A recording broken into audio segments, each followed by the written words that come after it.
What's up, YouTube? Okay, so here's another video.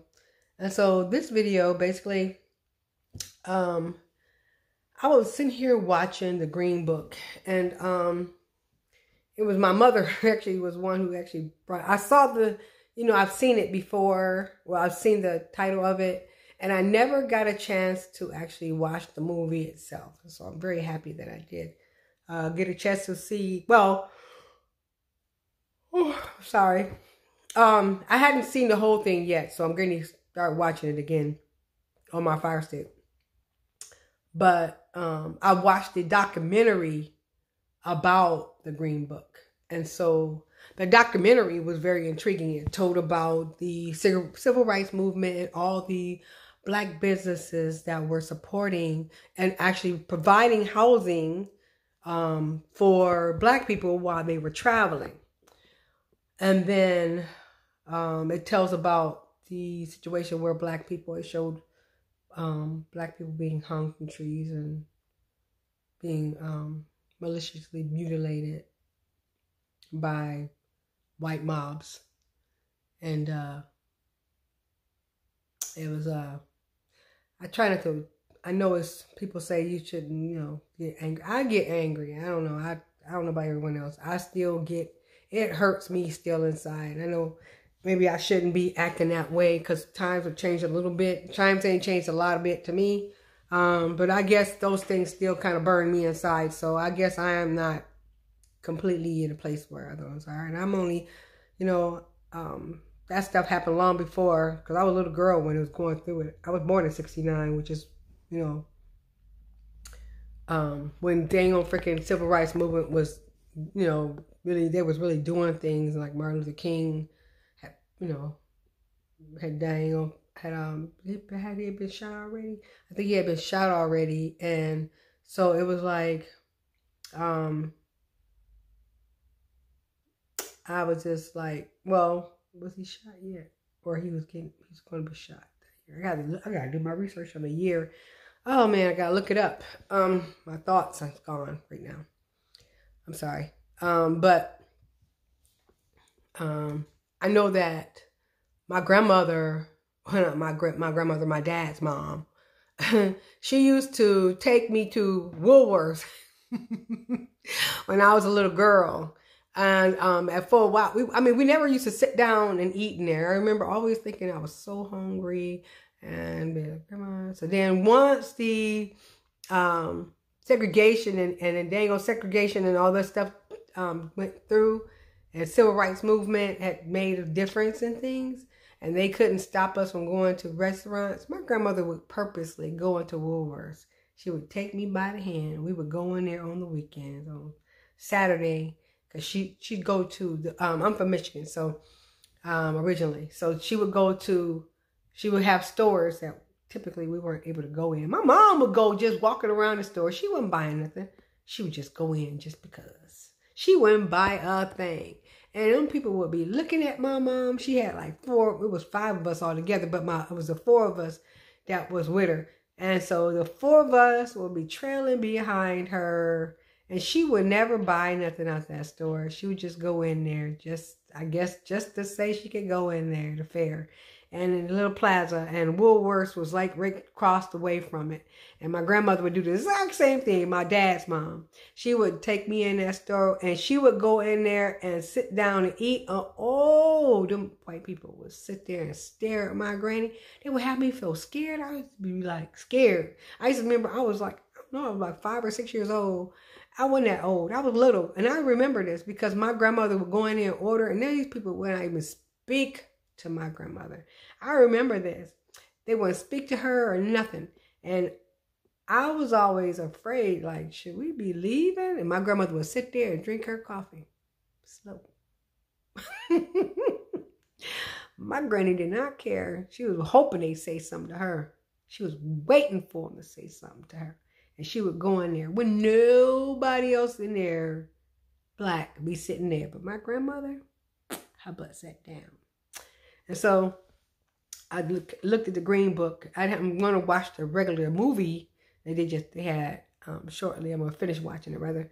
And watching the documentary about it, I just, you know, we've come a long way, but we have so much to do.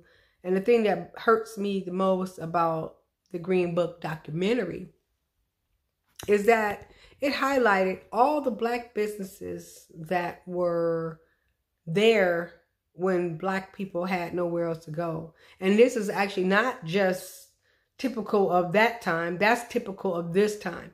We always will freaking go to, well, when we won't have anywhere else to go, we'll go to the Black businesses. But as soon as Joe Blow, Susie Q, Ching Ling, whoever, I'm not trying to be racist and say that ever. I'm just saying any freaking person of any other nationality, you know, whatever person will freaking open a restaurant. We go away from our own and just go to them. We don't think that what we have is good enough anymore. And that's just typical of the Black community. Typical. I don't know why it happens that way. Because a Black person could be doing the exact same thing and they will go over to another person and buy from them. I prefer to buy Black. If I could find Black, I would buy Black. It's difficult. I went natural because so that I wouldn't go into none of these little Asian hair care stores and give them my money anymore. And I said to them, if I ever see a Black, we had one beauty supply store, well, two once before, they were small, but I would go in there and buy whatever I could buy from them as often as possible. And because I know they needed support. And I got to be really good friends with one, well, not really good friends. I'm going to say we were very good associates, rather. And I got to know the owners of one of the dang on things. And I would go in there and buy all the stuff I could buy from her. And she didn't have everything, but she would try to order. And she would tell me how she had such troubles opening her beauty and barber supply store. And, but I would go in there and make sure that I, patronized her businesses. But she ended up shutting it down. So, and I think a lot of the problems that Black people also have with Black businesses is that poor customer service. Poor customer service and attitudinal employees. Look at here. If you don't like what you're being paid and you hate the job you do, there are so many other things out there that you can do. Go apply somewhere else. You don't have to stay there and cause other people misery. If this is not the job for you and you don't feel like this is something or it's beneath you and you don't want to do it anymore, go somewhere else. Go find another job. You don't have to stay. And that's with any job you're doing. If you're a nurse, doctor, freaking brain scientist or whatever, go somewhere else. Go find something else. Go find something you'd rather do. I would suggest you do that because it doesn't make sense for you to cause other people great distress because you're unhappy with what you're doing in your life. When it's something you chose to do, go somewhere else. Nobody's forcing you to do anything. Go move on. Just move on. Okay? Just go. I would like to have more Black businesses care more about your Black customers. Don't just be, as long as I got paid, I don't care. Don't do that. Don't do that. Treat us with respect.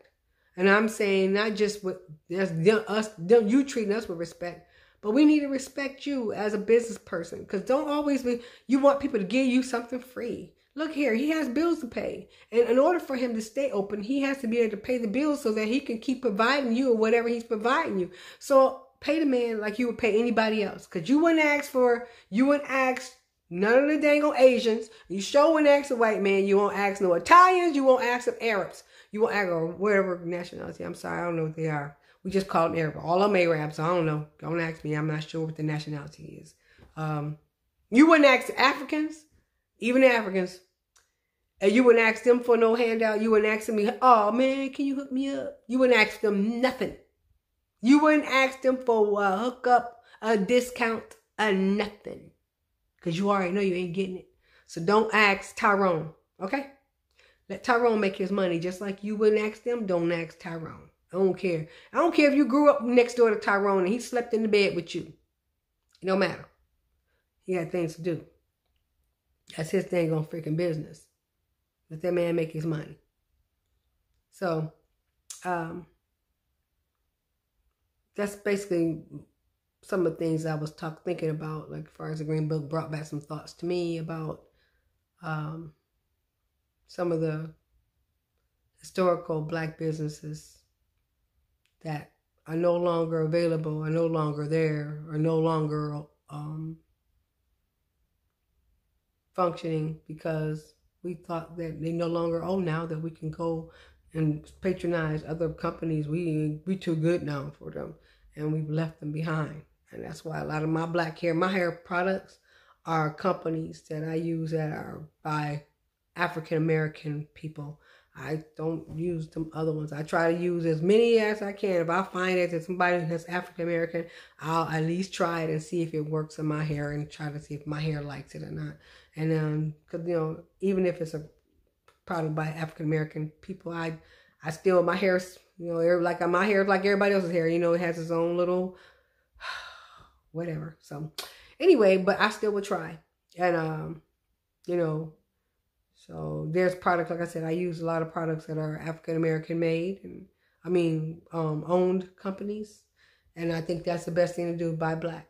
So, I don't say I don't patronize other ones. I buy some other ones that have to, but I also make sure that I will buy Black. And so that's me. It also highlighted how Ford Motor Company, which I didn't know, was a pivotal company when it came to employment of African Americans.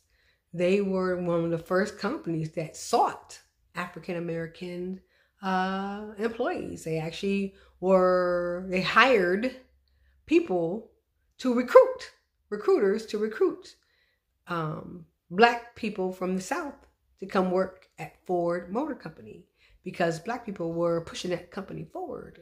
And also, the more people that work there, the more people that can afford to buy a car of their own. So Ford became a boom because a lot of times, because of African Americans, because Blacks, we helped that company so much because we were buying Fords and just basically rocking with Ford, because Ford did buy us. Ford did. And that's something I never knew. No one ever spoke of that. And I'm from Michigan. Isn't that terrible? So I never knew of the Ford history. I knew of Ford history as far as the company back in for Model T Fords and some of the first vehicles made, but I did not know that Ford was pivotal in the employment of Black people during the time of segregation and civil rights. So yeah, kudos to you, Ford. But just want people to just think about things like that and how we've come, but we're still not as far as we need to be. Let's all just try to be, civil to one another. I try not to be angry and to show anger about how people in our past was treated. But it still angers me still to this day. And I guess the process of forgiveness takes maybe more generations. Maybe my kids won't feel that stress and pain of it, or maybe their children. Maybe one day they won't even realize that it was ever existed as the freaking discrimination ever existed. Maybe one day they're going to wake up in the morning and it won't matter. But until then, still a Black person in a white world. That's the way it goes. Well, that's my video. Tell me what you think about it. You have some important facts that please share them so that I can, maybe talk about them next time, or, I'll respond. And so I'll talk to you guys later. Thank you. Bye.